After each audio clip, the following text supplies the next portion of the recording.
꼴싸다오니 이거라도 걸쳐라. 열량에 팔려간 그날, 숙모가 던지며 내민 낡은 치마저고리가 그녀의 유일한 짐이었습니다. 수레는 한성 변두리를 향해 달렸고 명옥은 떨리는 목소리로 물었습니다. 거기 가면 밥은 주겠지요? 마부는 고삐를 당기며 무심하게 답했습니다. 주인 양반하기 나름이제. 해질 무렵 수레가 멈춘 곳은 쪽물과 잿물 냄새가 진동하는 염색터였습니다. 마당 한가운데 얼굴에 검댕을 묻힌 사내가 서 있었어요. 그가 천천히 입을 열었습니다. 명옥이라 하셨소? 15년 만에 처음으로 누군가 자신의 이름을 불러주는 순간 명옥의 무릎이 풀렸습니다. 그 자리에 주저앉아 참았던 눈물이 터져나왔죠. 진우는 당황한 듯 손을 내밀었습니다. 오늘은 피곤할 테니 아랫목에서 푹 쉬시오. 그의 목소리는 낮았지만 따뜻했습니다. 사연 시작 전 구독, 좋아요 부탁드립니다. 혹시 영상 어디서 보고 계신지 댓글 달아주시면 반갑게 인사드리겠습니다. 그럼 시작하겠습니다. 명옥이 이름을 잃어버린 건 12살 되던 해봄이었습니다. 마을에 전염병이 돌았고 사흘 만에 어머니가 먼저 눈을 감았어요. 아버지는 어머니의 손을 놓지 못한 채 나흘째 되는 날 따라갔죠. 12살 아이는 부모의 시신 앞에서 하루 종일 울었지만 눈물이 마르자 배가 고팠습니다. 마을 사람들이 장례를 치러주었고 명옥은 낯선 수레에 실려 광주 읍내 숙부댁으로 향했어요. 숙부 강만석은 형님의 상여가 나가던 날 지방곡간을 뒤지고 있었습니다. 전담 문서와 곡식 장부를 품속 깊이 감추고는 조문객들에게 큰 소리쳤죠. 형님 외동딸, 제가 친자식처럼 거두겠습니다. 하지만 그날 밤 명옥이 숙부댁 대문을 넘어서자마자 숙모 조씨가 낡은 치마저고리 한 벌을 던졌습니다. 이거 갈아입고 뒤란 골방으로 가거라. 오늘부터 내가 잘 곳이다. 골방은 지게와 항아리가 쌓인 창고였습니다. 쥐가 지나간 자국이 선명했고 천장 틈새로 별빛이 새어 들어왔어요. 명옥은 집 한 아름을 모아 바닥에 깔고 누웠습니다. 어머니의 온기가 남아있는 치마저고리를 꼭 껴안았지만 그날 밤 이후로 그 옷을 다시 입을 수 없었죠. 숙모가 이튿날 아침 누더기는 벗어나라 하며 회색빛 무명옷을 내밀었거든요. 그날부터 명옥은 얘가 되었습니다. 숙모는 명옥을 이름으로 부르지 않았어요. 예, 물 떠와. 저기야, 장작패. 하루 종일 부르는 호칭은 얘와 저기야 뿐이었습니다. 새벽같이 일어나 우물에서 물을 길어 나르고 부뚜막에 불을 지피고 마당을 쓸고 빨래를 삶았어요. 식구들이 밥을 먹을 때 명옥은 부엌 구석에 서서 기다렸습니다. 그들이 다 먹고 난 뒤 남은 찬밥과 된장국 건더기가 명옥의 몫이었죠. 처음엔 눈물이 났지만 석 달쯤 지나자 눈물도 마를 만큼 지쳤습니다. 더 끔찍한 건 밤이었습니다.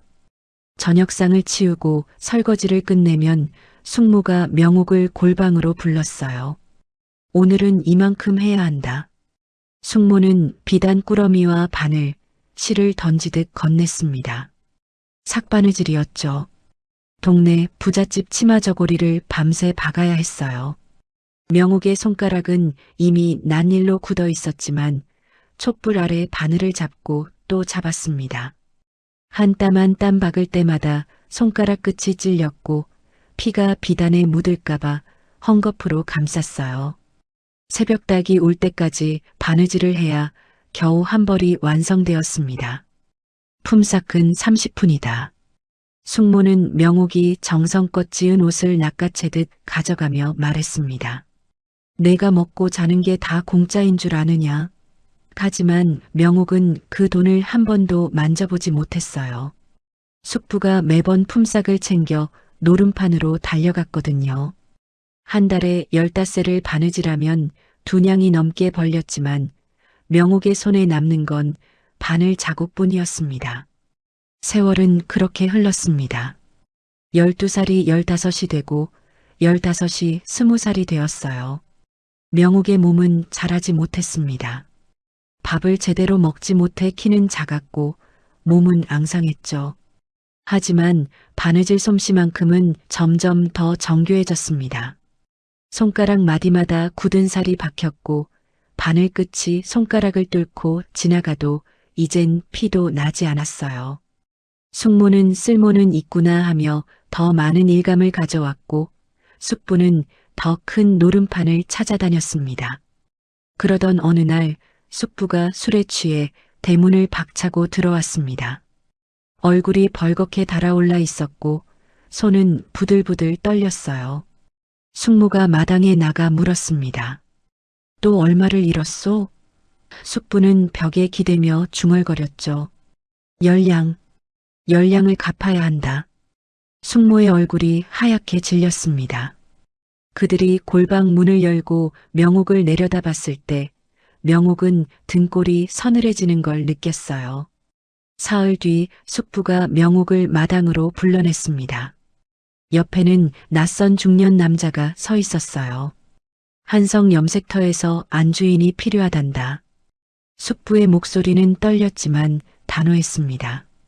넌 거기 가서 일하면 된다. 먹고 자는 건 해결될 거야. 명옥은 고개를 들어 숙부를 바라봤습니다. 그럼 저는 언제 돌아오나요? 숙부는 눈을 피했어요. 대신 숙모가 차갑게 내뱉었죠. 돌아올 생각은 말거라. 넌 팔려가는 거다. 그날 밤 명옥은 골방에서 마지막 밤을 보냈습니다. 어머니가 남긴 옥비녀를 찾으려 했지만 보이지 않았어요. 이미 숙부가 가져간 게 분명했죠.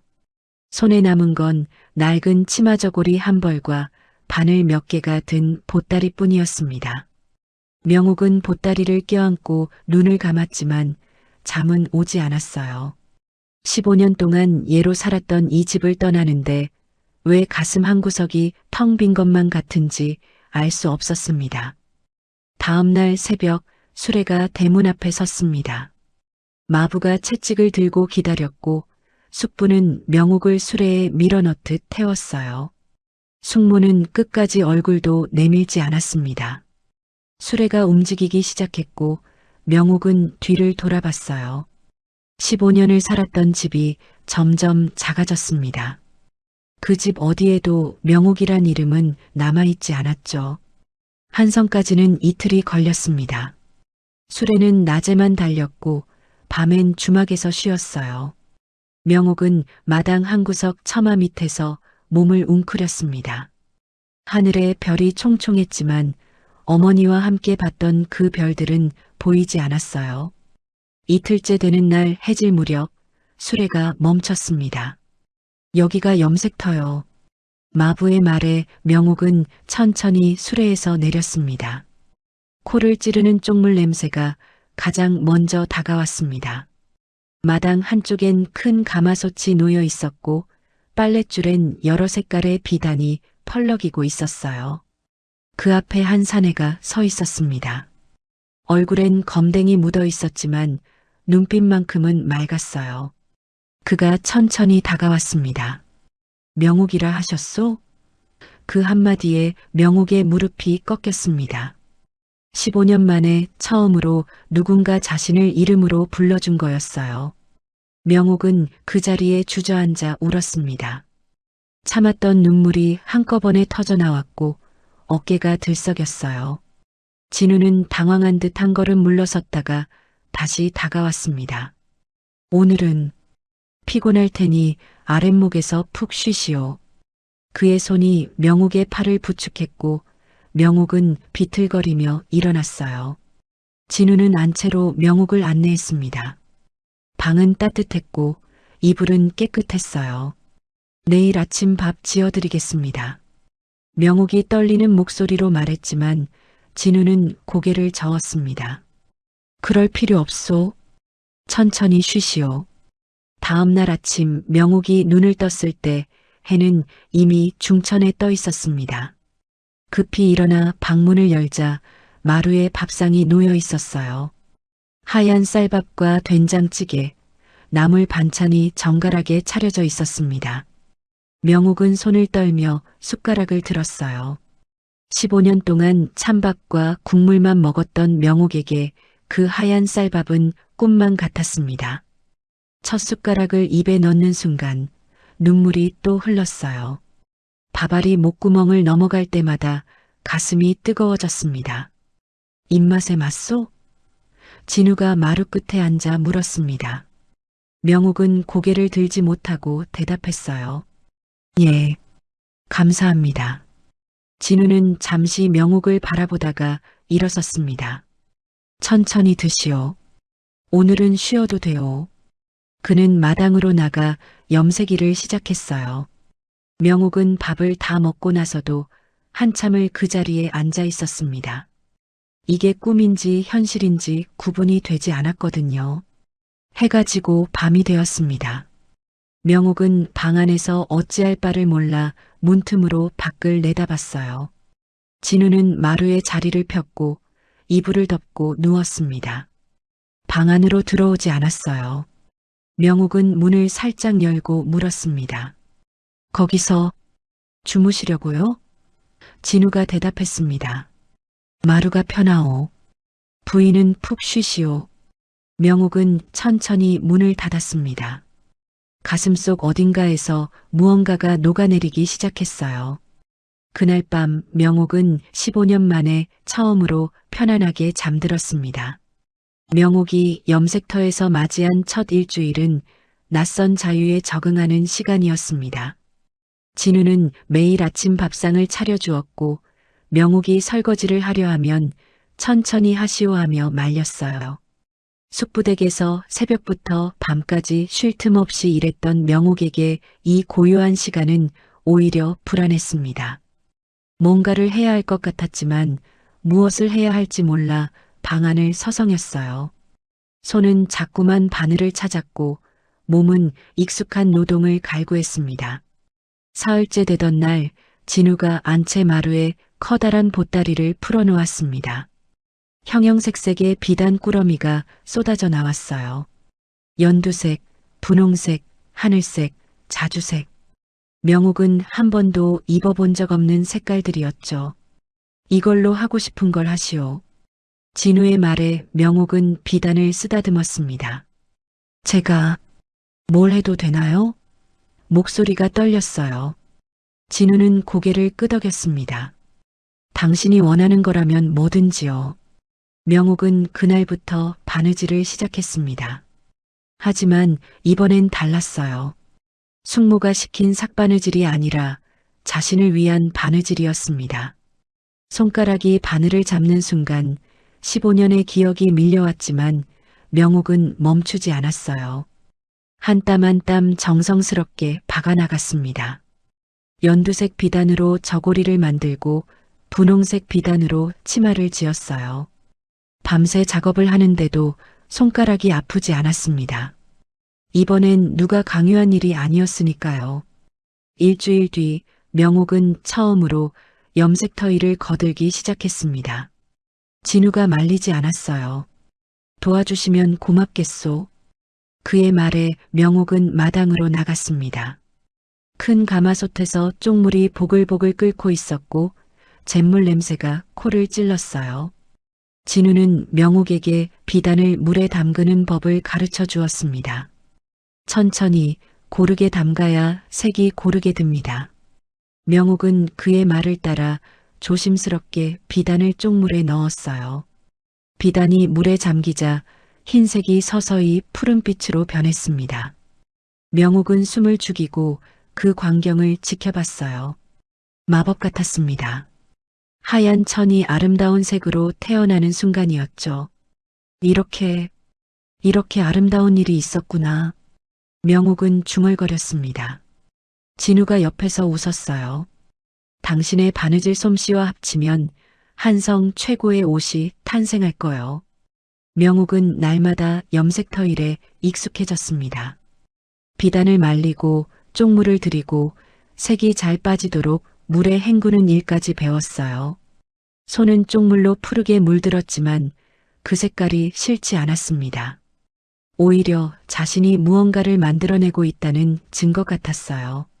진우는 명옥의 솜씨에 감탄했습니다. 정말 재주가 뛰어나시오. 이런 솜씨는 처음 봅니다. 한 달이 지나자 명옥은 염색터의 일상에 완전히 적응했습니다. 하지만 진우의 모습에서 뭔가 이상한 점을 발견하기 시작했어요. 그의 손은 일꾼치고는 너무 깨끗했습니다. 굳은 살이 없었고 손가락이 가늘고 길었어요. 일부러 흙을 묻히고 검댕을 바른 것 같았습니다. 또 가끔 옷에서 고급 비단 향기가 났어요. 명옥은 궁금했지만 묻지 않았습니다. 누구에게나 숨기고 싶은 과거가 있다는 걸 잘 알았으니까요. 어느 날 저녁 진우가 명옥을 마루로 불렀습니다. 그의 손엔 붓과 종이가 들려 있었어요. 글을 배우고 싶지 않으신가? 명옥은 깜짝 놀랐습니다. 저 같은 사람이 글을요? 진우는 종이를 펼치며 말했습니다. 당신 같은 사람이라니 왜 못 배우겠소? 글을 알면 세상이 넓어집니다. 그날부터 밤마다 촛불 아래서 글 공부가 시작되었습니다. 하늘 천자입니다. 진우의 목소리는 차분했어요. 명옥은 떨리는 손으로 붓을 잡았습니다. 먹물을 찍어 종이에 한 획 한 획 그어 나갔어요. 땅 지자요. 글자가 종이 위에 새겨질 때마다 가슴이 뛰었습니다. 세상이 조금씩 열리는 기분이었죠. 한 달, 두 달. 시간이 흐르자 명옥은 간단한 글을 읽을 수 있게 되었습니다. 진우가 가져다 준 책을 펼쳐 한자 한자 읽어 나갔어요. 효는 백행의 근본이라. 목소리가 떨렸지만 끝까지 읽어냈습니다. 진우는 박수를 쳤어요. 훌륭하오. 정말 훌륭합니다. 어느 날 명옥은 진우에게 물었습니다. 어머니께서 남기신 장부가 있었어요. 언젠가 그 장부를 읽고 싶습니다. 진우는 명옥의 손을 잡았어요. 반드시 읽을 수 있을 거요. 당신은 할 수 있소. 그의 손은 따뜻했고 명옥의 눈가에 눈물이 맺혔습니다. 누군가 자신을 믿어준다는 게 이렇게 벅찬 일인지 처음 알았어요. 넉 달이 지나자 명옥은 혼자 시장에 나갈 수 있게 되었습니다. 진우가 장을 봐오시겠소? 물었을 때 명옥은 주저없이 대답했어요. 예, 다녀오겠습니다. 시장 거리는 사람들로 북적였습니다. 명옥은 채소를 고르고 생선을 샀어요. 장사치들과 값을 흥정하고 거스름 돈을 계산했습니다. 모든 게 낯설었지만 두렵지 않았어요. 자신이 무언가를 선택하고 결정할 수 있다는 게 신기했습니다. 5달째 되던 날 명옥은 자신이 직접 지은 연두색 치마 저고리를 입었습니다. 거울 앞에 섰을 때 낯선 사람이 서 있었어요. 누더기 같은 회색 치마 저고리를 입었던 얘가 아니라 고운 비단옷을 입은 명옥이 거기 있었습니다. 얼굴엔 생기가 돌았고 눈빛엔 빛이 있었어요. 명옥은 거울 속 자신을 한참 바라봤습니다. 이게 나구나. 하지만 명옥의 마음 한구석엔 의구심이 자라고 있었습니다. 진우의 손은 날이 갈수록 더 깨끗해 보였고 그의 말투는 일꾼보다 양반에 가까웠어요. 어느 날 저녁 진우가 외출하고 없을 때 명옥은 창고를 둘러봤습니다. 구석에 쌓인 비단 뭉치들 사이에서 낯선 장부를 발견했어요. 펼쳐보니 한자로 빼곡히 적혀 있었습니다. 경강상단이라는 글자가 보였죠. 명옥은 장부를 덮고 제자리에 놓았습니다. 가슴이 두근거렸어요. 그날 밤 진우가 돌아왔을 때 명옥은 평소처럼 저녁상을 차렸습니다. 아무 말도 하지 않았어요.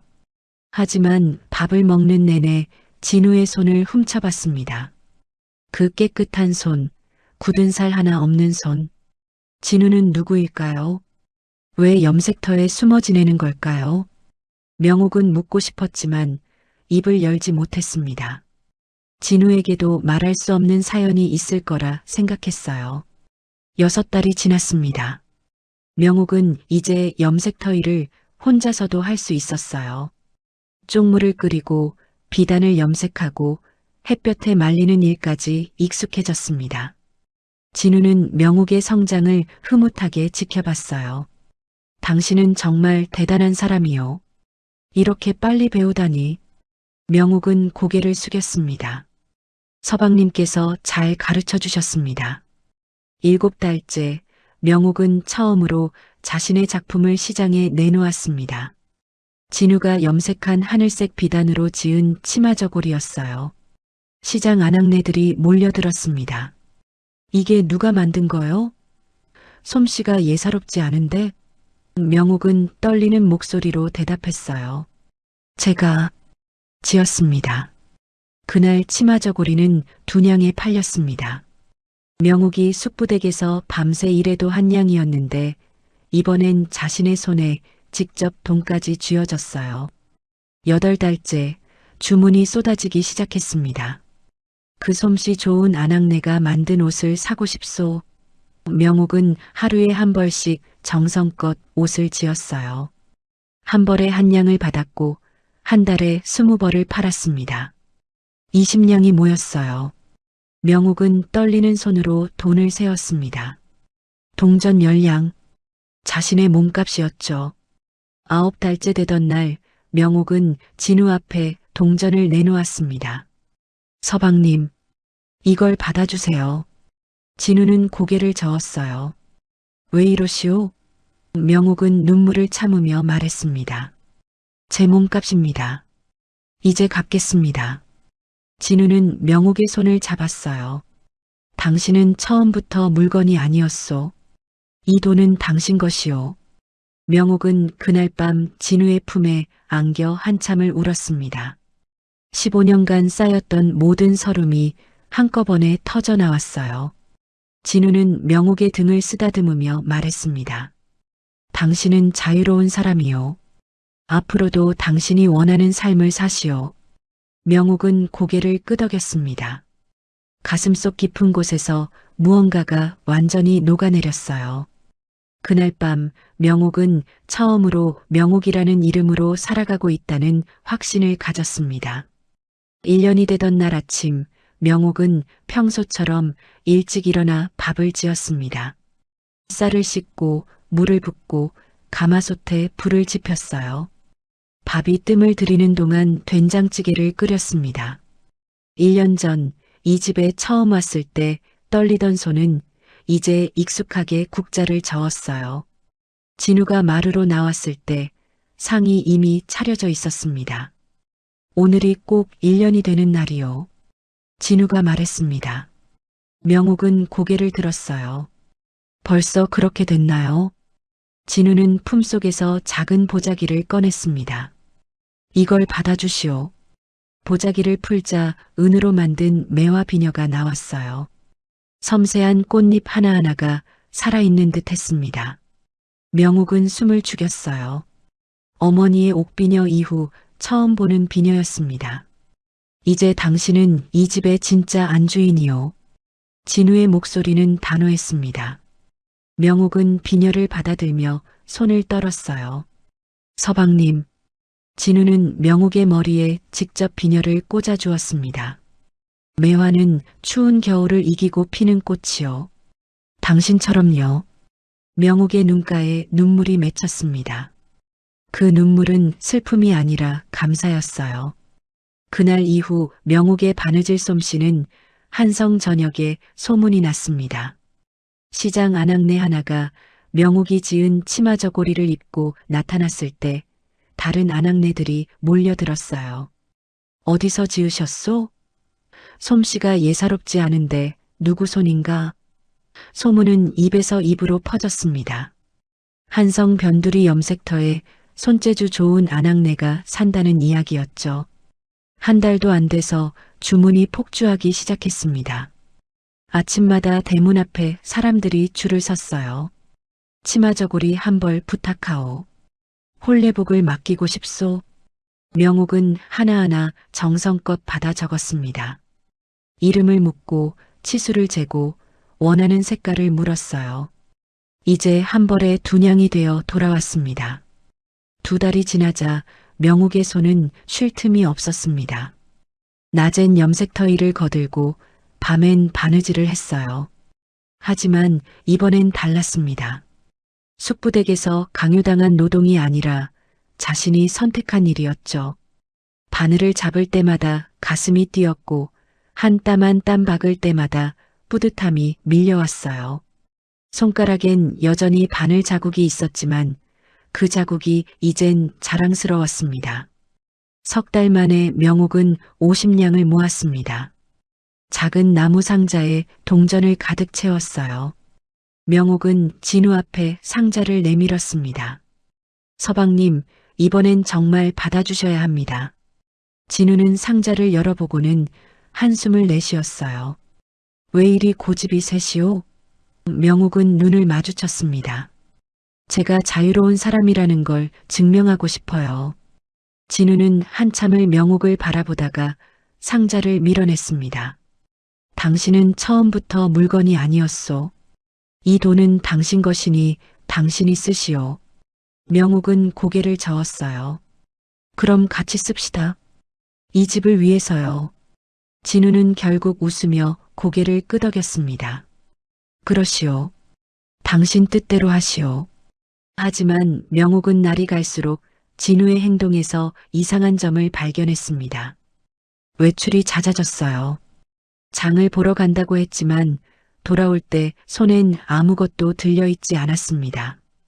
어느 날은 고급 비단 두루마기를 입고 나갔다가 황급히 일꾼 옷으로 갈아입고 돌아왔어요. 명옥은 묻지 않았지만 궁금증은 점점 커졌습니다. 어느 날 밤 진우가 외출하고 명옥은 홀로 남았습니다. 평소 같으면 바느질을 했겠지만 그날은 왠지 창고가 신경 쓰였어요. 촛불을 들고 창고 문을 열었습니다. 쪽물 항아리와 비단 뭉치 사이로 좁은 길이 났고 그 끝에 작은 괴짝이 놓여 있었어요. 명옥은 손을 뻗었습니다. 괴짝을 열자 장부 여러 권이 나왔습니다. 먼지가 쌓여 있었지만 표지는 깨끗했어요. 경강상단거래 장부, 한성지점 회계로. 명옥은 장부를 펼쳤습니다. 빼곡한 한자가 적혀 있었지만 몇 달간 배운 덕에 더듬더듬 읽을 수 있었어요. 이진우, 경강상단 후계자. 명옥의 손이 떨렸습니다. 괴짝 아래엔 고급 비단 두루마기가 접혀 있었습니다. 손으로 만져보니 최상급 비단이었어요. 일꾼이 입을 옷이 아니었죠. 명옥은 천천히 괴짝을 닫았습니다. 가슴이 두근거렸어요. 진우는 누구일까요? 왜 상단 후계자가 이런 변두리 염색터에 숨어 지내는 걸까요? 다음 날 명옥은 평소처럼 아침밥을 차렸습니다. 진우가 마루에 앉았을 때 명옥은 조용히 물었어요. 서방님은 누구십니까?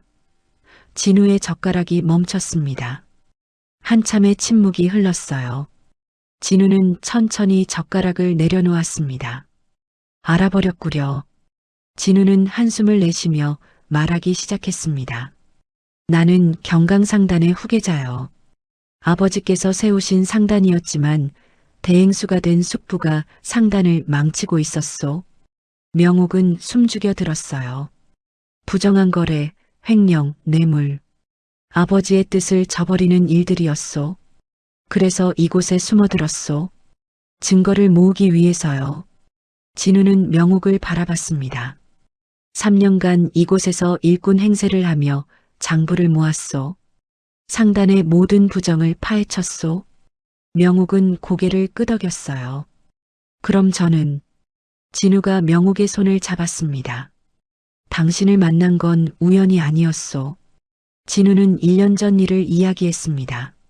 노름판을 조사하던 중 강만석이란 남자를 보았다고 했어요. 그자가 조카를 열량에 팔아야겠다고 떠들고 있었소. 나는 그 말을 듣고 참을 수 없었소. 진우의 목소리가 떨렸습니다. 당신을 구하고 싶었소. 그래서 일부러 연량을 치르고 데려온 거요. 명옥의 눈에서 눈물이 흘렀습니다. 그럼 저를 산 게 아니었군요. 진우는 고개를 저었어요. 구출했소. 당신은 처음부터 자유로운 사람이었소. 다만 내가 그걸 증명할 방법을 찾지 못했을 뿐이요. 명옥은 진우의 손을 꽉 쥐었습니다. 가슴속에서 뜨거운 무언가가 치솟았어요. 그럼 이제 어떻게 하실 겁니까? 명옥이 물었습니다. 진우는 창밖을 바라봤어요. 증거는 충분히 모았소. 이제 상단으로 돌아가 숙부를 몰아낼 것이요. 명옥은 불안했습니다. 위험하지 않을까요? 진우는 명옥의 손을 쓰다듬었어요. 당신이 있으니 두렵지 않소. 그날 밤 진우는 모든 장부를 꺼내 명옥에게 보여주었습니다. 숙부의 부정거래 내역, 횡령 증거, 뇌물 장부. 명옥은 하나하나 살펴봤어요. 진우가 3년간 얼마나 치밀하게 준비했는지 알 수 있었습니다. 대단하십니다, 서방님. 진우는 쓸쓸하게 웃었어요. 대단한 게 아니오. 아버지의 유지를 지키려는 것뿐이요. 며칠 후 진우는 결단을 내렸습니다. 상단으로 돌아가겠소. 당신도 함께 가주겠소? 명옥은 주저없이 대답했어요. 당연히 함께 가야죠. 저도 서방님의 일을 돕고 싶습니다. 진우는 명옥을 끌어안았습니다. 고맙소. 당신이 있어 힘이 나오. 한 달의 준비 끝에 진우는 경강상단으로 돌아갔습니다. 명옥도 함께였어요. 상단 사람들은 깜짝 놀랐습니다. 도련님이 살아계셨습니까? 진우는 차가운 표정으로 대행수실로 걸어갔어요. 숙부는 놀라 벌떡 일어났습니다. 네, 내가 어찌... 진우는 장부 뭉치를 책상 위에 내던졌습니다. 3년간의 증거요. 이제 상단을 돌려받겠소. 한 달간의 조사와 심리 끝에 숙부는 물러났습니다. 진우가 정식으로 대행수 자리를 물려받았어요. 명옥은 경강상단의 안주인이 되었습니다. 하지만 명옥은 놀고 먹지 않았어요. 상단 안에 특별 맞춤복 사업부를 만들었습니다. 자신의 바느질 솜씨를 살려 귀족들을 위한 고급 의복을 제작하기 시작했어요. 사업은 대성공이었습니다. 명옥의 솜씨는 한성을 넘어 전국으로 소문이 났어요. 왕실에서도 주문이 들어왔습니다. 명옥은 밤낮 없이 일했지만 행복했어요. 자신이 선택한 삶을 살고 있었으니까요. 진우는 명옥의 모습을 흐뭇하게 지켜봤습니다. 당신은 정말 대단한 사람이요. 3년이 흘렀습니다. 경강상단은 다시 한성 최고의 상단으로 우뚝 섰어요. 명옥의 맞춤복 사업부는 상단 수익의 절반을 차지할 만큼 성장했습니다. 명옥은 이제 단순한 안주인이 아니라 한성에서 가장 성공한 여인 중 한 명이 되었어요. 하지만 명옥은 교만하지 않았습니다. 자신이 어디서 왔는지, 무엇을 겪었는지 잊지 않았죠. 어느 날 저녁 명옥과 진우는 상단 누각에서 한성 야경을 바라봤습니다. 행복하시오? 진우가 물었어요. 명옥은 고개를 끄덕였습니다. 예, 정말 행복합니다. 서방님 덕분이에요. 진우는 명옥의 손을 잡았어요. 아니요. 당신 스스로 쟁취한 행복이요. 명옥의 눈가에 눈물이 맺혔습니다. 그 눈물은 기쁨이었어요. 경강상단 안주인이 된 명옥의 하루는 분주했습니다. 아침이면 상단 장부를 확인하고 낮엔 맞춤복 사업부를 살폈어요. 저녁이 되면 귀족 부인들이 찾아와 의복을 주문했습니다. 명옥 안주인의 솜씨가 아니면 안 된다오. 한성에서 가장 귀한 대접을 받는 여인이 되었죠. 하지만 명옥은 여전히 검소했습니다. 화려한 비단옷보다 수수한 치마 저고리를 즐겨 입었고 사치를 부리지 않았어요. 진우는 상단을 안정시키는데 성공했습니다. 부정을 일삼던 관리들을 내보내고 정직한 거래를 원칙으로 삼았어요. 상단의 명성은 날로 높아졌습니다. 경강상단과 거래하면 속지 않는다는 소문이 퍼졌죠. 진우와 명옥은 서로를 믿고 의지하며 상단을 키워나갔습니다. 저녁이면 누각에 앉아 차를 마시며 하루를 정리했어요. 오늘도 수고 많으셨소, 부인. 진우의 말에 명옥은 웃으며 답했습니다. 서방님도요. 그러나 같은 시각 광주 읍내 한 구석에선 전혀 다른 풍경이 펼쳐지고 있었습니다. 강만석은 허름한 움막에 몸을 웅크린 채 떨고 있었어요. 조카를 팔아받은 열량은 이미 오래전에 노름판에서 날아갔습니다. 그 후로도 빚은 늘어만 갔죠. 논밭을 팔고 집을 팔고 마지막엔 가재도구까지 다 팔아치웠어요. 남은 건 허름한 옷 한 벌과 빚쟁이들의 독촉장뿐이었습니다. 숙모조 씨는 병들어 누워 있었습니다. 제대로 먹지 못해 몸은 앙상해졌고 기침이 끊이질 않았어요. 한때 회초리를 들고 명옥을 구박하던 그 힘은 어디로 갔는지 이제는 몸을 일으키는 것조차 힘들어했습니다. 강만석은 아내를 내려다보며 중얼거렸어요. 당신이 그때 조카를 잘 부려먹었어야지. 조 씨는 대꾸할 힘도 없었습니다. 그저 천장을 바라보며 가쁜 숨을 내쉬었죠. 어느 추운 겨울밤 조 씨는 마지막 숨을 거뒀습니다. 강만석은 아내의 시신 앞에서 울지도 못했어요. 장례를 치를 돈이 없었습니다. 마을 사람들이 모여 겨우 염을 해주고 뒷산에 묻어주었죠. 누구 하나 조문오는 이 없었습니다. 생전에 남을 구박하고 착취한 대가였어요. 강만석은 무덤 앞에 주저앉아 하늘을 올려다봤습니다. 하지만 하늘은 대답이 없었죠. 딸 수진도 달라진 게 없었습니다. 한때 명옥의 재산으로 화려한 옷을 입고 다녔지만 그 옷들도 이미 다 팔아치웠어요. 이제 남은 건 허영심뿐이었습니다. 수지는 거울 앞에 서서 초라해진 자신을 바라봤어요. 명옥이만 아니었어도 그녀는 이를 갈았습니다. 모든 게 명옥 때문이라고 생각했죠. 어느 날 수지는 장터에서 명옥의 소문을 들었습니다. 경강상단 안주인이 엄청난 부자래.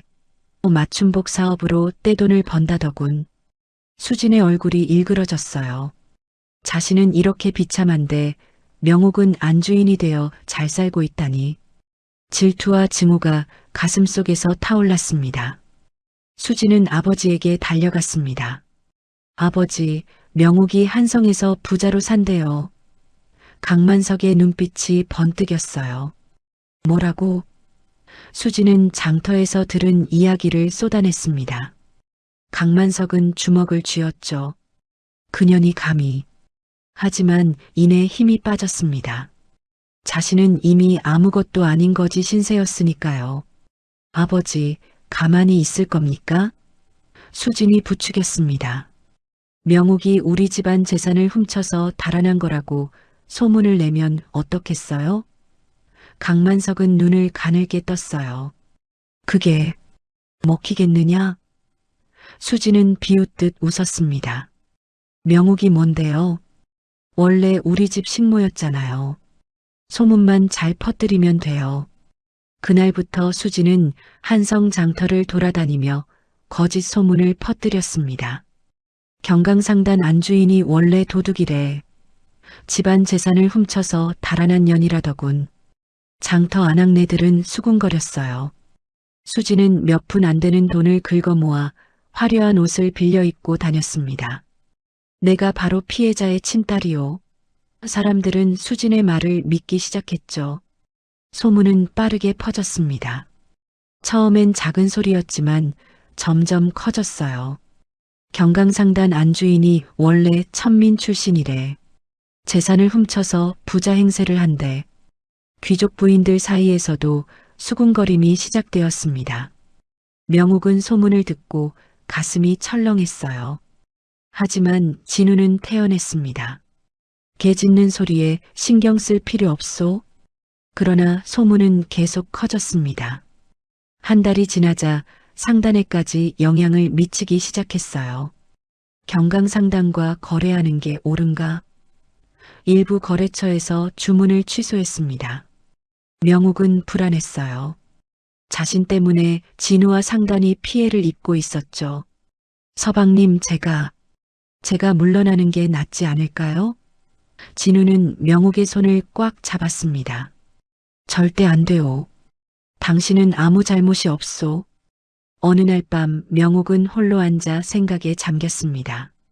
어떻게 하면 자신의 결백을 증명할 수 있을까요? 숙부가 재산을 가로챘다는 증거가 필요했어요. 그때 명옥은 문득 어머니의 유품이 떠올랐습니다. 옥비녀. 그 비녀 뒷면엔 아버지의 이름이 새겨져 있었죠. 어머니가 이 비녀는 우리 집안의 증표란다 하시던 말이 생생했습니다. 명옥은 벌떡 일어났습니다. 그거야. 그 비녀가 증거예요. 진우가 놀라 물었어요.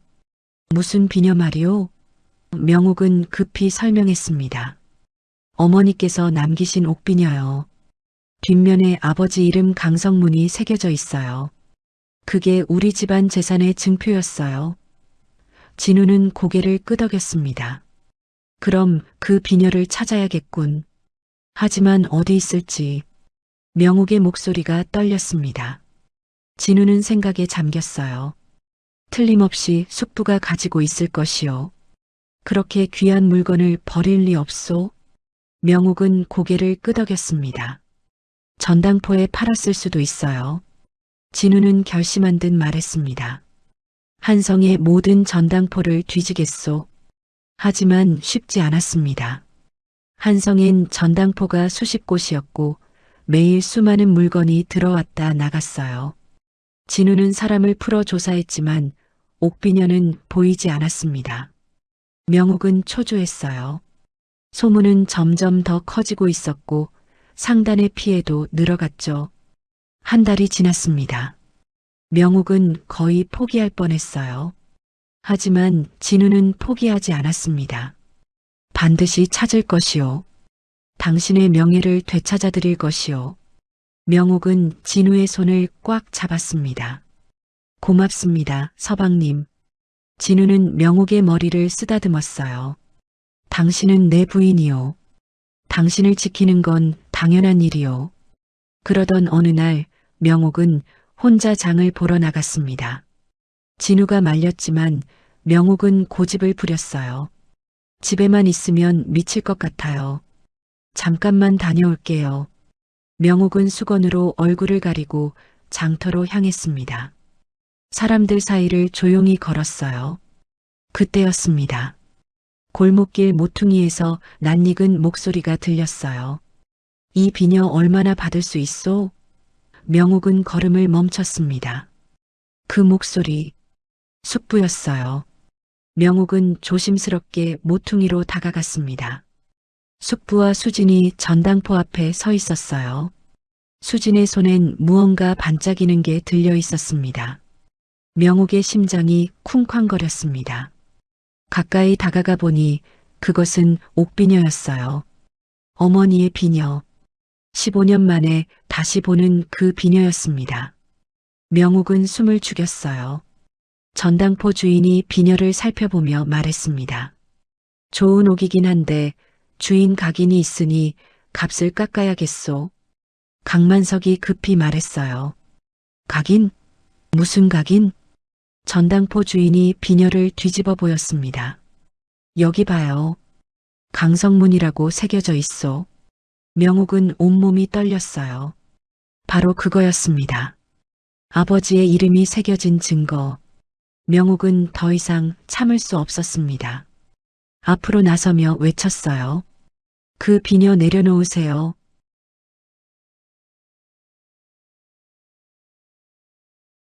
명옥의 외침에 골목길이 순식간에 조용해졌습니다.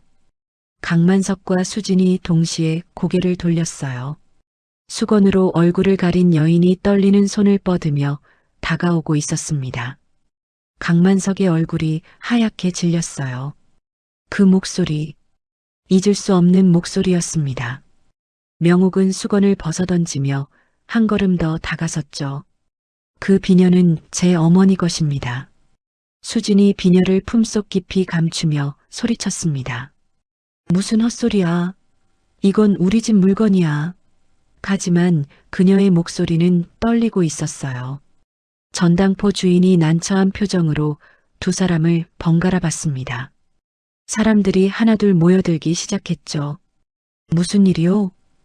저기 경강상단 안주인 아니요? 수군거림이 커졌습니다.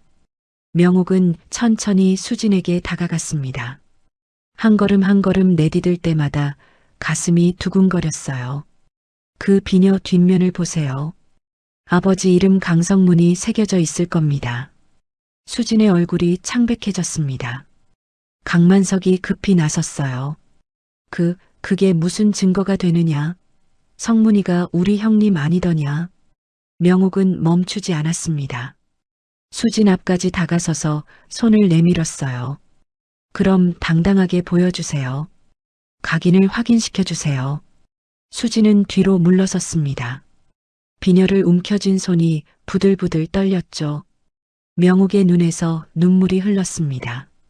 어머니께서 돌아가시던 날, 제가 마지막으로 본 게 그 비녀였어요. 숙모님이 어머니 머리에서 뽑아가셨죠. 구경꾼들이 점점 더 많이 모였습니다. 장터 상인들이 일손을 멈추고 이쪽을 바라봤어요. 한 노파가 강만석을 가리키며 말했습니다. 저 사람 광주에서 노름쟁이로 소문난 자 아니오? 다른 사람이 맞장구 쳤죠. 맞소. 조카를 팔아넘긴 파렴치한이라더군. 강만석은 식은땀을 흘리며 둘러댔습니다. 다들 오해요. 우리가 조카를 잘 키웠소? 명옥은 쓴웃음을 지었어요. 잘 키웠다고요? 목소리가 떨렸지만 멈추지 않았습니다. 12살부터 골방에 가둬놓고 저기야로 부르셨죠. 아침부터 밤까지 일을 시키고 남은 찬밥만 주셨죠. 명옥의 목소리가 점점 커졌습니다. 밤새 삭바느질을 시켜서 한 달에 70냥을 버는데 제 손엔 한 푼도 쥐어주지 않으셨어요. 그 돈으로 노름을 하셨죠. 그러고도 모자라 저를 열량에 팔아넘기셨잖아요. 사람들이 웅성거렸습니다. 그런 짓을 했단 말이오? 친조카를 그렇게 대했다니. 수진이 발버둥쳤습니다. 거짓말이야. 인연이 집안 재산을 훔쳐서 달아났어. 명옥은 수진을 똑바로 바라봤어요. 집안 재산이요? 아버지께서 남기신 전담 문서를 누가 훔쳐갔는지 저는 압니다. 숙부님께서 장례식 날 꽃간을 뒤져서 가져가셨죠. 강만석이 소리쳤습니다. 증거가 있느냐? 증거가... 명옥은 고개를 끄덕였어요. 있습니다. 그 비녀가 바로 증거예요. 어머니께서 시집 올 때 가져오신 유일한 재산이었어요. 우리 집안의 증표였죠. 그걸 숙부님이 훔쳐가셨잖아요. 전당포 주인이 조심스럽게 말했습니다. 내가 보기엔 이 비녀가 보통 물건이 아니오. 각인도 있고 옥의 질도 상당하오. 강만석은 헛기침을 하며 물러섰어요. 수진은 비녀를 더 세게 움켜쥐었습니다. 안 줘. 절대 안 줘. 명옥은 한 걸음 더 다가섰습니다. 15년간 저는 사람 대접을 받지 못했어요. 목소리가 떨렸습니다. 이름도 빼앗기고 재산도 빼앗기고 심지어 어머니의 유품까지 빼앗겼죠. 이제 그만 돌려주세요. 제발. 그때였습니다. 사람들 사이를 헤치고 진우가 나타났어요. 숨을 헐떡이며 달려온 그는 명옥 옆에 섰습니다. 부인. 명옥은 진우를 보자 온몸에 힘이 빠지는 걸 느꼈어요. 진우가 명옥의 어깨를 감싸 안았습니다. 그리고 차가운 눈빛으로 강만석을 바라봤죠. 진우의 목소리는 낮았지만 위압적이었습니다. 내가 바로 당신에게 열량을 주고 명옥을 데려온 사람이요. 강만석이 뒷걸음질 쳤어요. 진우는 한 걸음 다가섰습니다. 당신의 죄악을 만천하에 알릴 것이요. 조카를 학대하고 재산을 훔치고 인신을 매매한 죄를 말이요. 구경꾼 중 한 남자가 나섰습니다. 저는 광주에서 왔소. 이자가 형님 장례식 날 꽃간을 뒤지는 걸 봤소.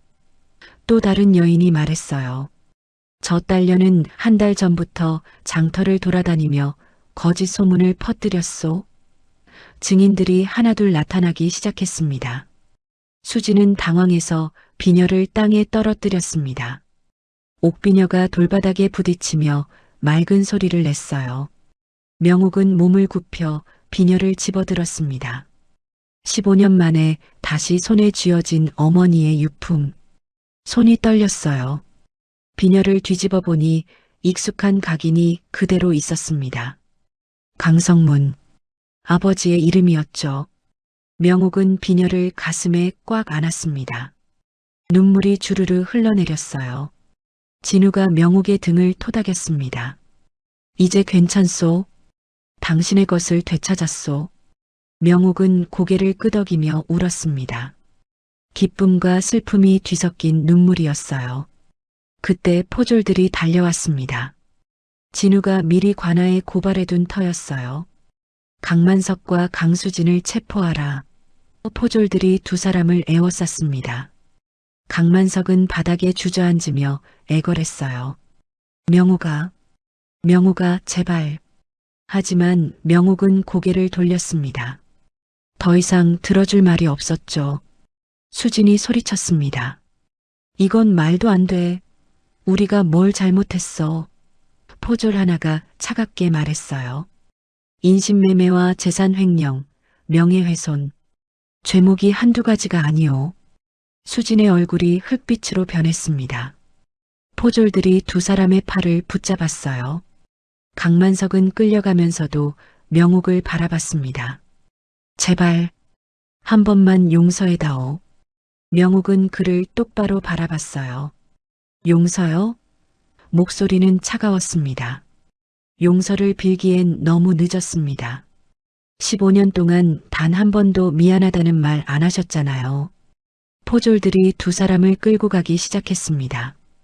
강만석은 발버둥 쳤지만 소용없었어요. 수지는 울부짖었습니다. 아버지, 아버지. 하지만 아무도 그들을 동정하지 않았죠. 구경꾼들은 오히려 박수를 쳤습니다. 잘됐어. 악인에겐 벌을 받아야지. 명옥은 그들이 사라질 때까지 서 있었습니다. 손엔 어머니의 옥비녀가 들려 있었어요. 비녀를 쓰다듬자 어머니의 온기가 느껴지는 것 같았습니다. 어머니, 이제 다 끝났어요. 명옥은 중얼거렸죠. 진우가 명옥의 어깨를 꽉 안았습니다. 사람들이 하나둘 흩어지기 시작했습니다. 전당포 주인이 다가와 말했어요. 정말 대단하시오. 당신의 용기에 감탄했소. 명옥은 고개를 숙여 인사했습니다. 주변 상인들도 명옥에게 격려의 말을 건넸어요. 잘하셨소? 정의가 승리했소. 진우는 명옥을 부축해 골목을 빠져나왔습니다. 명옥의 다리에 힘이 풀려 비틀거렸어요. 진우가 명옥을 안았습니다. 이제 집으로 가시죠. 명옥은 고개를 끄덕였습니다. 손엔 여전히 옥비녀가 들려 있었어요. 상단으로 돌아가는 길, 명옥은 비녀를 계속 바라봤습니다. 햇빛에 반짝이는 옥의 빛깔이 아름다웠어요. 어머니가 이 비녀를 꽂고 웃던 모습이 떠올랐습니다. 어머니께서 지켜보고 계실까요? 명옥이 물었어요. 진우는 명옥의 손을 꽉 잡았습니다. 틀림없이 지켜보고 계실 것이요. 그리고 자랑스러워 하실 거요. 상단에 도착했을 때 사람들이 모여 있었습니다. 소문이 벌써 퍼진 모양이었어요. 안주인께서 결백을 증명하셨답니다. 악인들이 잡혀갔대요. 상단 직원들이 박수를 쳤습니다. 명옥은 눈물을 훔치며 고개를 숙였어요. 안채로 들어간 명옥은 거울 앞에 앉았습니다. 진우가 조심스럽게 옥비녀를 받아들었어요. 그리고 명옥의 머리에 정성스럽게 꽂아주었습니다. 거울 속 명옥의 모습이 보였어요. 어머니처럼 당당하고 아름다운 여인이 서 있었습니다. 명옥은 거울 속 자신을 한참 바라봤습니다. 15년 전 골방에 갇혀 울던 그 아이는 이제 없었어요.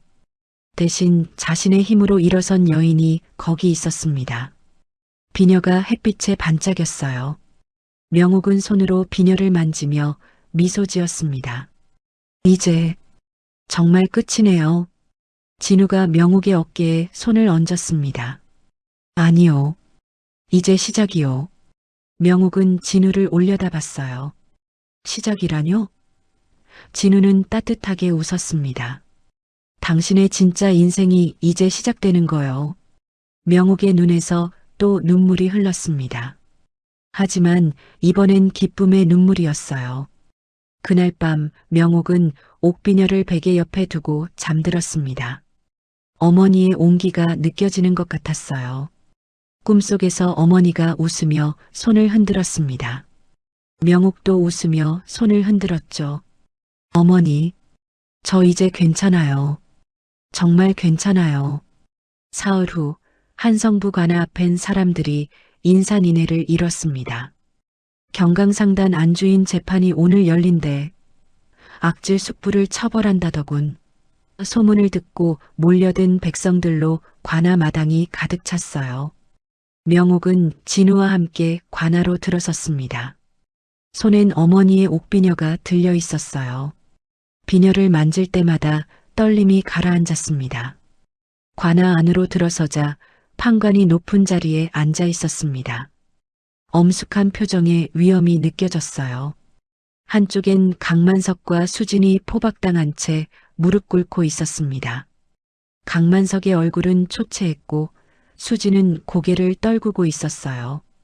명옥은 그들을 보며 가슴 한구석이 싸늘해지는 걸 느꼈습니다. 한때는 가족이었는데, 하지만 이내 고개를 저었죠. 그들은 결코 가족이 아니었습니다. 판관이 나무판을 내리쳤습니다.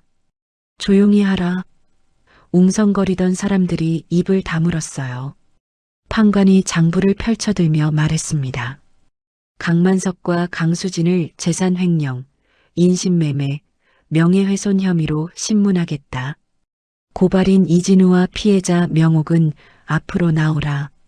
명옥과 진우가 앞으로 나섰습니다. 명옥의 다리가 떨렸지만 진우가 손을 잡아주었어요. 판관이 명옥을 내려다봤습니다.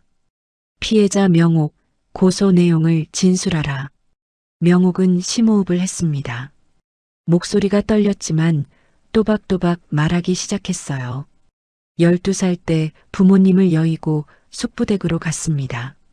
숙부 강만석은 아버지의 전담 문서를 훔쳐갔고 저를 골방에 가두고 식모처럼 부렸습니다. 명옥의 목소리가 점점 커졌습니다. 15년간 노예처럼 살았고 밤마다 삭바느질을 강요당했습니다. 품삯은 한 푼도 받지 못했어요. 그러다 27이 되던 해 숙부는 저를 동전 열량에 팔아넘겼습니다. 관아 안이 술렁였습니다. 사람들이 수군거렸어요. 판관이 다시 나무판을 내리쳤습니다. 조용.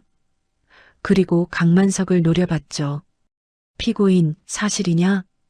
강만석은 땀을 뚝뚝 흘리며 고개를 저었습니다. 아, 아닙니다. 조카를 잘 돌봐줬습니다. 판관이 냉소를 지었습니다. 그래, 그럼 증인을 들어보도록 하자. 첫 번째 증인을 불러들여라. 문이 열리며 백발의 노인이 들어왔어요. 광주에서 온 이웃이었습니다. 명옥은 그 얼굴을 기억했어요. 어릴 적 아버지와 친하게 지내던 분이었죠. 노인이 앞으로 나서며 말했습니다. 저는 광주에서 30년을 산 박진사라 하오. 강성문 나리와 막역한 사이였소.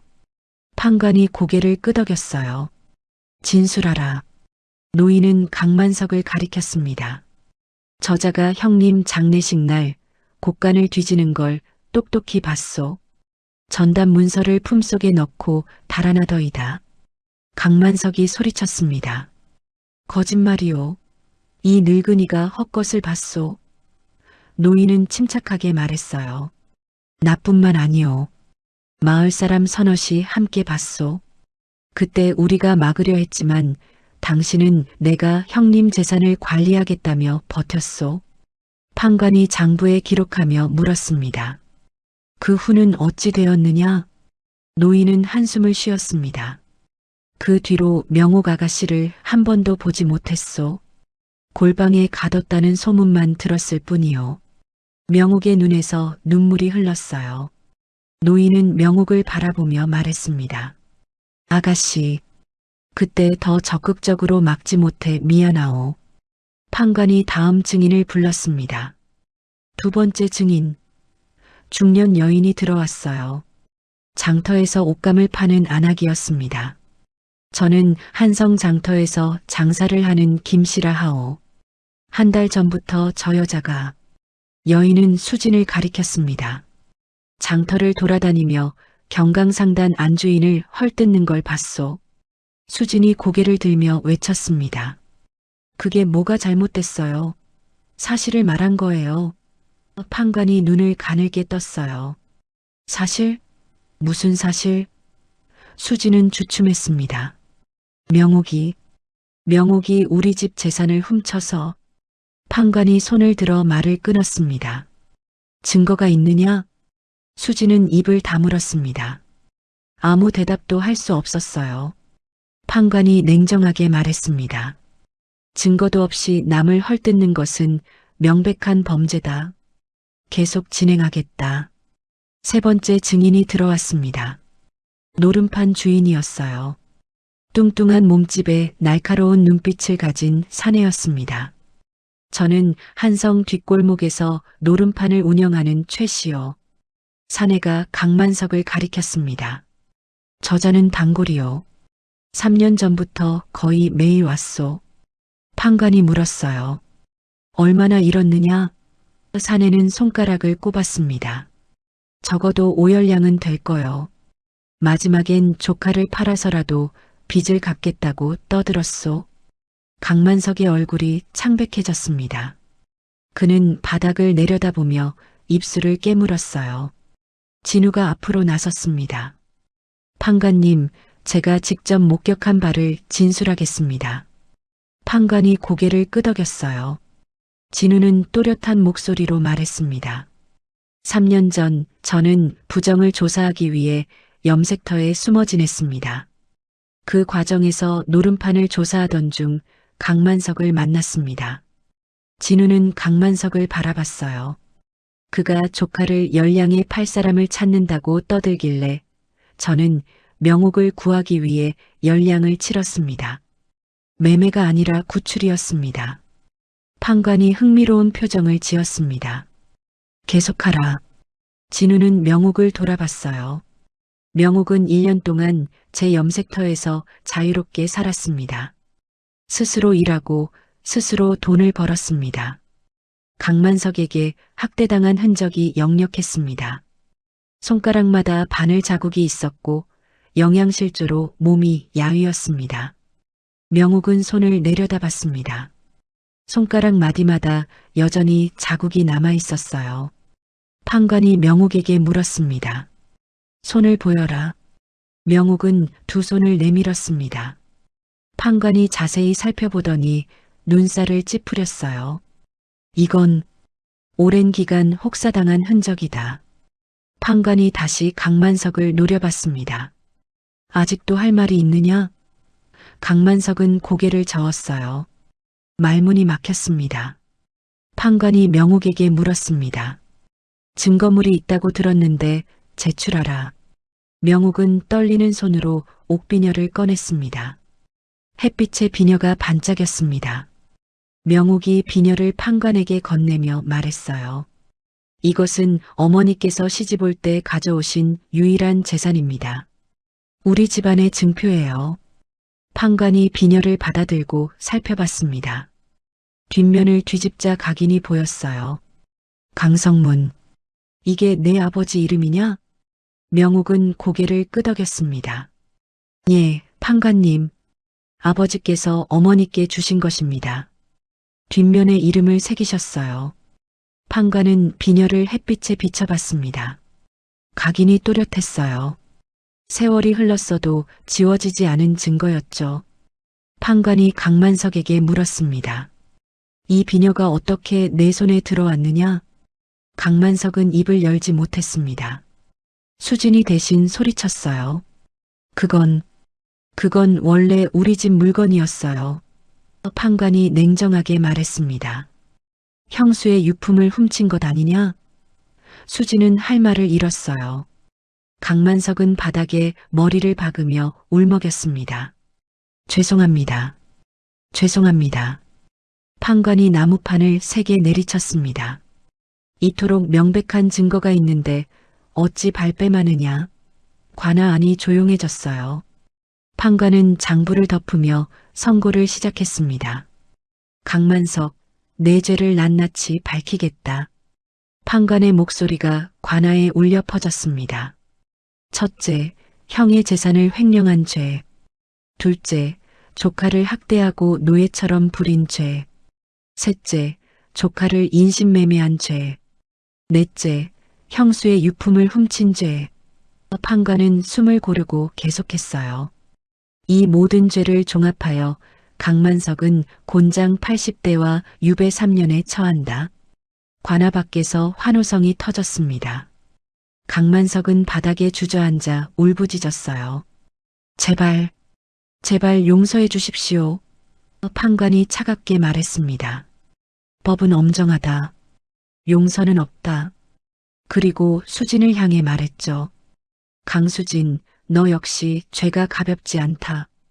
거짓 소문을 퍼뜨려 남의 명예를 훼손한 죄로 곤장 50대를 치겠다. 수진은 비명을 질렀습니다. 안 돼요. 저는 잘못한 게 없어요. 하지만 포졸들이 수진을 붙잡았어요.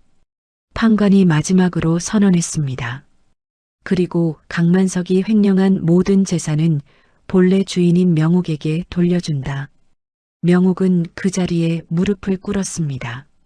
눈물이 주르르 흘렀어요. 15년 만에 정의가 실현되는 순간이었습니다. 판관이 부드럽게 말했습니다.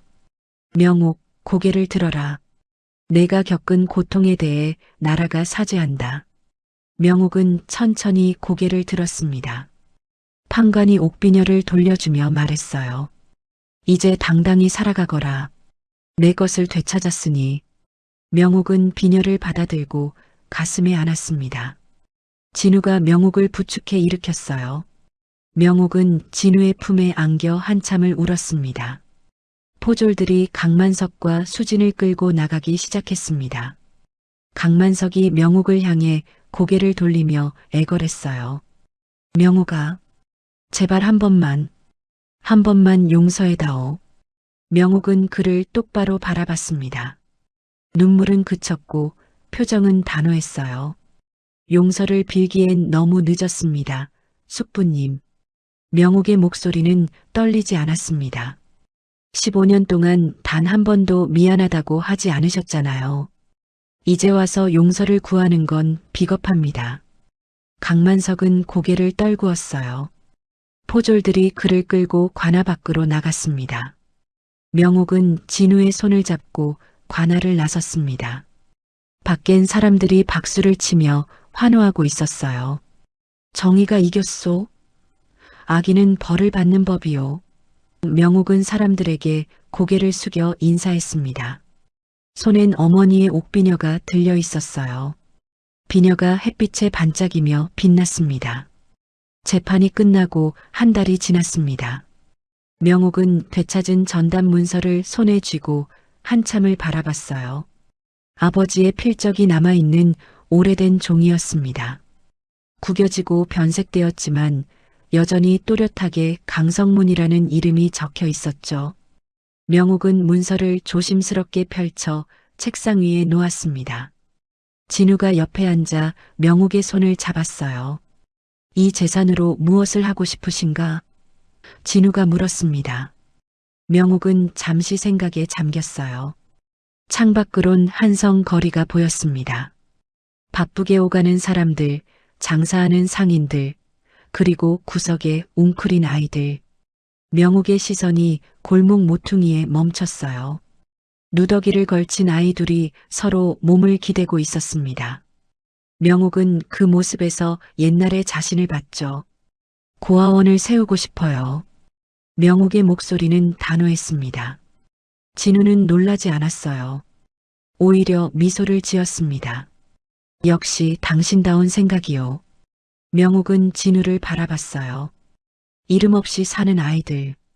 예, 저기야로 불리는 아이들에게 이름을 되찾아주고 싶어요. 제가 받은 은혜를 나누고 싶습니다. 사흘 후 명옥과 진우는 한성 북촌 한쪽에 자리 잡은 너른 한옥을 샀습니다. 오래되었지만 튼튼한 집이었어요. 마당엔 커다란 매화나무가 서 있었고 사랑채와 안채가 넓었습니다. 명옥은 집을 둘러보며 고개를 끄덕였어요. 이곳이면 충분하겠어요. 진우는 집을 수리하기 시작했습니다. 방마다 따뜻한 아랫목을 놓고 부엌을 넓혔어요. 아이들이 편히 쉴 수 있도록 이불도 새로 마련했습니다. 한 달 뒤 대문 위에 현판이 걸렸습니다. 명옥제, 밝은 구슬의 집이라는 뜻이었죠. 명옥은 현판을 올려다보며 가슴이 벅찼습니다. 자신의 이름이 새겨진 집, 이제 이곳에서 아이들에게 이름을 되찾아 줄 거예요. 진우가 명옥의 어깨에 손을 얹었습니다. 자랑스럽소, 부인. 명옥은 진우의 손을 꽉 잡았어요. 첫 아이가 들어온 건 명옥제가 문을 연 지 사흘째 되던 날이었습니다. 7살쯤 되어 보이는 여자아이였어요. 누더기를 걸쳤고 맨발이었습니다.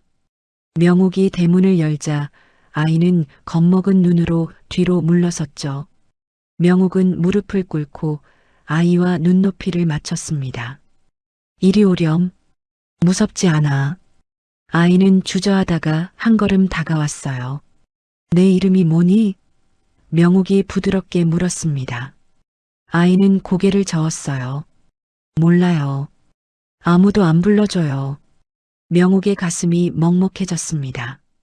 12살의 자신이 떠올랐어요. 명옥은 아이의 손을 잡았습니다. 그럼 우리가 함께 이름을 지어볼까? 어떤 이름이 좋을까? 아이의 눈에 처음으로 빛이 돌았어요. 꽃 같은 이름이 좋아요. 아이가 작은 목소리로 말했습니다. 명옥은 웃으며 마당의 매화나무를 가리켰어요. 저 나무 봐. 매화나무야. 추운 겨울을 이기고 가장 먼저 피는 꽃이지. 넌 매실이라는 이름이 어떨까? 아이는 고개를 끄덕였습니다. 눈에서 눈물이 흘렀어요. 매실. 제 이름이에요? 명옥은 아이를 안았습니다. 그래, 이제 넌 매실이야. 잊지 마. 아이는 명옥의 품에 안겨 한참을 울었어요. 명옥도 함께 눈물을 흘렸습니다. 15년 전 자신도 이렇게 이름을 되찾고 싶었죠. 진우가 따뜻한 밥과 옷을 가져왔습니다. 매실은 생전 처음 따뜻한 쌀밥을 먹으며 웃었어요.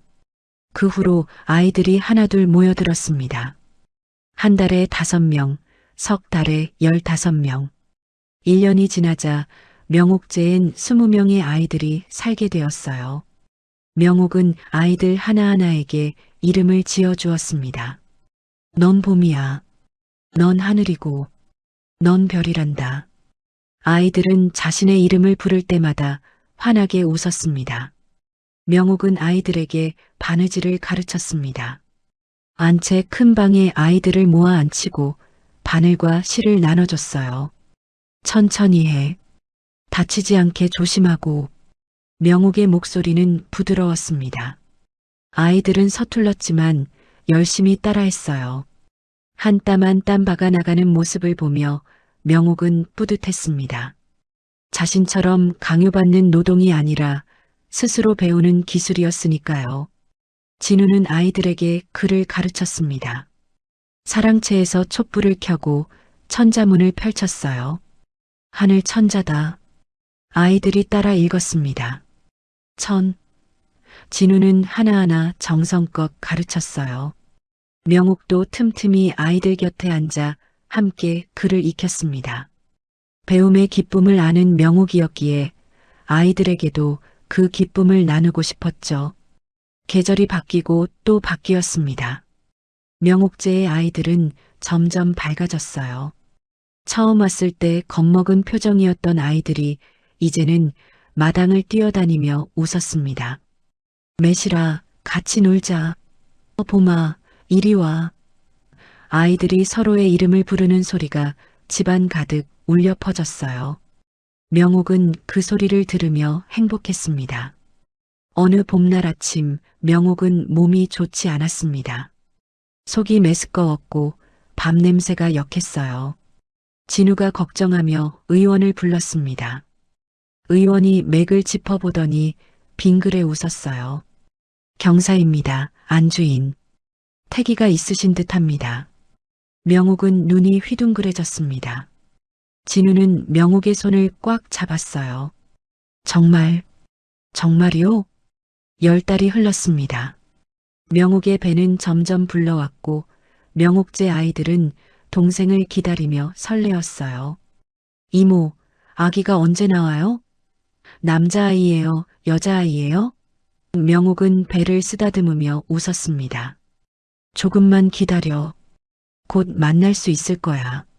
한겨울 매화꽃이 피기 시작할 무렵 명옥은 딸을 낳았습니다. 작고 예쁜 아기였어요. 명옥은 아기를 품에 안고 눈물을 흘렸습니다. 행복의 눈물이었죠.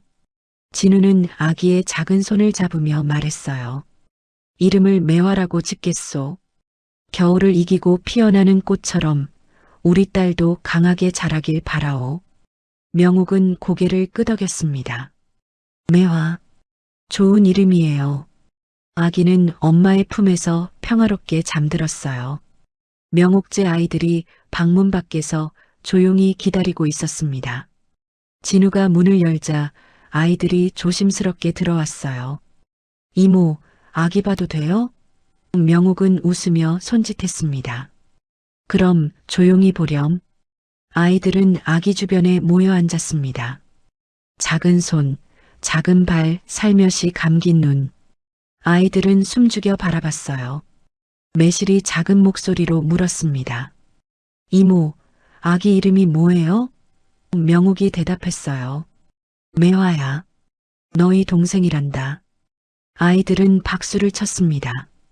매화, 예쁜 이름이에요.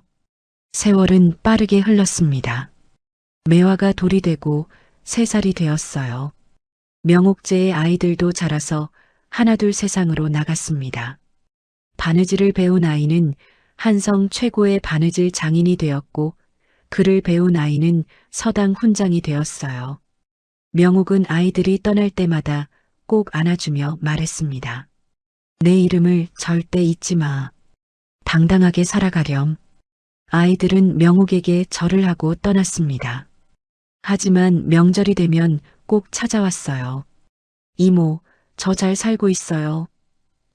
이모 덕분에 사람이 됐어요. 명옥은 그럴 때마다 눈시울을 붉혔습니다. 자신이 받은 은혜가 이렇게 퍼져나가는구나. 가슴이 벅찼어요. 어느 겨울날 명옥은 매화와 함께 마당에 섰습니다. 매화나무에 하얀 꽃망울이 맺히기 시작했어요. 5살이 된 매화가 명옥의 손을 잡고 물었습니다. 어머니, 저 꽃이 제 이름이에요? 명옥은 고개를 끄덕이며 대답했어요. 그래, 매화꽃이란다. 추운 겨울을 이기고 가장 먼저 피는 꽃이지. 매화는 고개를 갸웃거렸습니다. 왜 겨울에 피는 거예요? 명옥은 무릎을 꿇고 딸과 눈높이를 맞췄어요. 가장 어려운 때를 견디고 피어나는 꽃이 가장 아름답기 때문이란다. 넌 그렇게 자라야 해. 힘들어도 포기하지 말고 당당하게 피어나는 꽃처럼. 매화는 고개를 끄덕였습니다. 네, 어머니. 그날 밤 명옥은 명옥제 아이들을 모두 모았습니다. 10명의 아이들이 큰 방에 모여 앉았어요. 명옥은 아이들을 둘러보며 입을 열었습니다. 너희들에게 들려주고 싶은 이야기가 있어. 아이들이 눈을 반짝이며 귀를 기울였습니다. 어머니도 너희들처럼 이름을 잃어버렸던 적이 있단다. 15년 동안 저기야로 불렸지. 아이들은 놀란 표정을 지었어요. 명옥은 계속 말했습니다. 하지만 포기하지 않았어. 그리고 좋은 사람을 만나 이름을 되찾았지. 이제 너희에게 그 은혜를 나누고 싶구나. 명옥은 아이들 하나하나를 바라봤습니다. 가장 어두운 밤이 지나야 가장 밝은 새벽이 온단다. 힘들어도 견뎌. 그리고 내 이름을 절대 잊지 마. 내가 누구인지, 어떤 사람이 되고 싶은지 항상 기억해. 아이들은 고개를 끄덕이며 눈물을 흘렸어요. 진우가 방문을 열고 들어왔습니다. 손엔 따뜻한 차가 담긴 주전자가 들려 있었어요. 모두 차를 마시며 따뜻하게 보내자꾸나. 아이들은 차를 받아 마셨습니다. 방 안은 온기로 가득했어요. 명옥은 매화를 무릎에 앉히고 아이들을 바라봤습니다. 이 순간이 영원하길. 명옥은 속으로 빌었어요. 그로부터 몇 해가 더 흘렀습니다. 명옥제는 한성에서 가장 유명한 고아원이 되었어요. 왕실에서도 하사품을 보냈고 귀족들이 기부금을 냈습니다. 하지만 명옥은 교만하지 않았어요. 여전히 아이들과 함께 밥을 먹고 함께 바느질을 했습니다. 진우는 상단 일을 보면서도 틈틈이 명옥제를 찾아와 아이들을 돌봤어요. 어느 봄날 명옥은 누각에 올라 한성을 내려다봤습니다. 경강상단의 깃발이 바람에 펄럭이고 명옥제의 지붕이 햇빛에 반짝였어요. 15년 전 수레에 실려 이곳에 왔을 때가 떠올랐습니다. 그때의 명옥은 아무것도 아니었죠. 하지만 지금은. 명옥은 자신의 삶을 돌아봤습니다. 진우가 뒤에서 다가와 명옥의 어깨를 안았습니다. 무슨 생각을 하시오? 명옥은 진우를 올려다보며 웃었어요. 행복하다는 생각이요. 정말 행복합니다, 서방님. 진우는 명옥의 손을 잡았습니다. 나도 그러하오. 당신을 만나 내 인생이 완성되었소. 두 사람은 한참을 말없이 서 있었습니다. 아래에서 아이들의 웃음소리가 들려왔어요. 매화가 명옥제 아이들과 뛰어노는 소리였습니다. 언니, 술래잡기 하자. 매화야, 이리 와. 명옥은 그 소리를 들으며 미소 지었습니다. 이것이 바로 행복이구나. 명옥은 깨달았어요. 해가 기울고 저녁 노을이 하늘을 물들였습니다. 명옥은 누각에서 내려와 명옥제로 향했어요. 대문을 열자 아이들이 달려왔습니다. 이모, 어머니. 명옥은 아이들을 안았습니다. 진우가 옆에서 웃으며 바라봤어요. 매화나무엔 하얀 꽃이 만개했습니다. 향기가 온 집안에 퍼졌어요. 명옥은 마당 한가운데 서서 하늘을 올려다봤습니다. 어머니, 아버지, 저 이제 정말 행복해요. 제 이름으로 당당하게 살고 있어요. 명옥은 속삭였습니다.